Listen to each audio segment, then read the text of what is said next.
দুই বান্ধবীর অনেক দিন পরে দেখা। অনেক দিন পরের জন্য, কারণ কাইসোনার এই বান্ধবীটি ওর স্কুল ছেড়ে অন্য আরেকটি স্কুলে গিয়ে ভর্তি হয়েছে। তো মাঝে আসলে প্রায় বছর দেড়েকের মানে না দেখা। তো অনেক কথা জমেছিল, অনেক গল্প জমেছিল তাদের মধ্যে। আর ছিল কিছু মানবিমান যে কেন এতদিন দেখা করা হয়নি।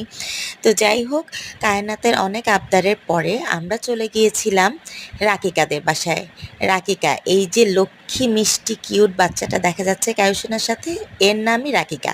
কায়নাতের সবচেয়ে ভালো ফ্রেন্ড, যাকে কায়নাত একটা মুহূর্তের জন্য ভুলতে পারে না। অনেক দিন পরে বান্ধবী পেয়ে কি যে খুশি, দুজনই ভীষণ খুশি হয়ে হাসলো, গাইলো, গল্প করলো, নাচলো, একসাথে খাওয়া দাওয়া করলো।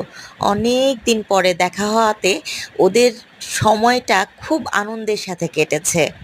আমরাও খুব খুশি হয়েছি।